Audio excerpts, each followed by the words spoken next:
আসসালামু আলাইকুম everyone, welcome to my new video. আসলে আপনাদেরকে কি দেখাবো, দেখেন দিনভর এত পরিমাণ রোদ, মানে টেম্পারেচার প্রায় 36, 37, 38 উঠে যেতেছে, 40 ওভার হয়ে যাইতেছে। মানে মানুষেরই যেখানে নাজেহাল অবস্থা, পশু পাখির কী অবস্থা হইতে পারে একবার চিন্তা করেন শুধু। তো সেই জায়গায় আমাদের পাখিগুলো আজকে 12টার দিকে, মানে আমি নিজেই চিন্তা করতেছেন কি করতে পারে। আমি মানে একেবারে আমার মাথায় আর কোনো কিছু আসতেছিল না যে গরম নিবারণের জন্য যা যা করার, পানি ছিটানো বা যে সকল বিষয়, এটা মনে হচ্ছে যে 30 সেকেন্ডের মধ্যে যা তাই হয়ে যাচ্ছে। তো সব মিলঝুল করে এমন একটা বিড়ম্বনার মধ্যে পড়তেছিলাম যা অকল্পনীয়। তো আল্লাহর কাছে দোয়া করতেছি, আল্লাহ মানে তুমি ঠান্ডা করে দাও, তা না হইলে এটা ঠান্ডা করার কোনো কিছুই আমাদের হাতে নেই।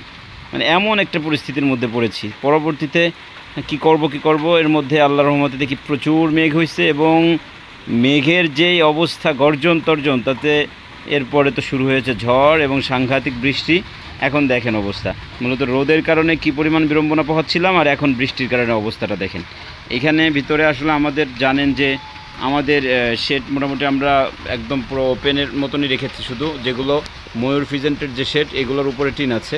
তো এই জায়গা থেকে আমাদের পুরোপুরি খোলা থাকার কারণে যখন প্রচুর মানে ঝড় বৃষ্টি টাইপের হয়, ঝড় হইলে বাতাসে, তখন আমাদের ফ্লোরের অবস্থা দেখেন এরকমের। মানে ওরা মোটামুটি এই পাশে যেহেতু বালু আর মাটি মিক্স করে দেওয়া আছে, মোটামুটি মাঝখানে একটা ইট দিয়ে একটা ব্যারিকেড তৈরি করা হয়েছে। তো ওই পাশে বালু কাদা আছে, মাটি আছে আর কি। ওইটা যখন বৃষ্টি আসে পানি, তখন এরকমের কাদা হয়ে একদম স্যাঁতসেঁতে একটা ব্যাপার হয়ে যায়। তো সব মিলায়া এই সমস্যা এমন হারে আমরা ফেস করতেছি যে এটা মানে পশু পাখির জন্য এটাও খুব খারাপ দিক। ওদের ঘরের মধ্যে এরকম স্যাঁতসেঁতে অবস্থা থাকলে এটা ওদের জন্য খুবই মানে বাজে একটা অবস্থা হয়। তো সেই জায়গা থেকে দেখেন এই হলো অবস্থা ঘরের সবগুলা, পুরো ঘরগুলা আমাদের এরকমের। মোটামুটি কর্নারের যেটা আমাদের ব্লু ফিজেন্টের যে শেড, ওটার তো আরও বাজে অবস্থা। ভিতরে দেখেন, যদি আপনাদেরকে একটু জুম করে দেখাই, ওই পাশে দেখেন কর্নারের অবস্থা। মোটামুটি পানি মনে হচ্ছে যে ভিতরে স্রোত বইতেছে। এই হলো আমার ব্লু ফিজেন্টের শেডের অবস্থা দেখেন, এই হলো অবস্থা।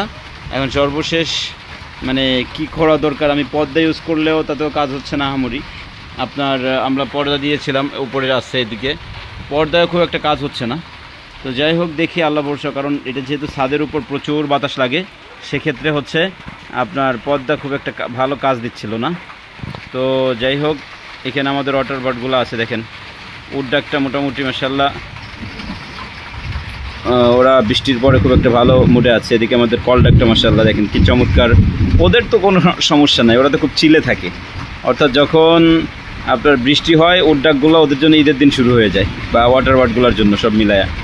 আর এদিকে ওদের বক্সটা আছে মাশাআল্লাহ, ওরা বক্সে যাচ্ছে। দেখি লাস্ট সিজনে একেবারে হতাশ হওয়ার কিছু নাই। আশা করি আল্লাহ যদি মুখের দিকে তাকায় সব ঠিকঠাক থাকে, ওদের থেকেও আমরা ভালো একটা রেজাল্ট পেতে পারি ইনশাল্লাহ। তো যাই হোক, সর্বশেষ আমাদের এই সকল সমস্যা থেকে পরিত্রাণের জন্য যদি আপনাদের কাছে কোনো ভালো সাজেশন থেকে থাকে, তাহলে অবশ্যই আমাদেরকে জানাবেন ইনশাল্লাহ। আমরা দেখি অ্যাপ্লাই করার চেষ্টা করব। আপনাদের মতামতগুলো আমরা সবসময় যথেষ্ট গুরুত্বের সাথে দেখার চেষ্টা করি। তো যাই হোক, আপনারা সকলে ওদের জন্য দোয়া করবেন। আল্লাহ তাআলা ওদেরকে ভালো রাখুন, সুস্থ রাখুন। আমরা সবসময় যেন ওদের এই সুন্দর মুহূর্তগুলো উপভোগ করতে পারি, এই প্রত্যাশা রেখে এখানে শেষ করছি। সকলে ভালো থাকবেন, সুস্থ থাকবেন। আসসালামু আলাইকুম ওয়া রাহমাতুল্লাহি ওয়া বারাকাতুহু।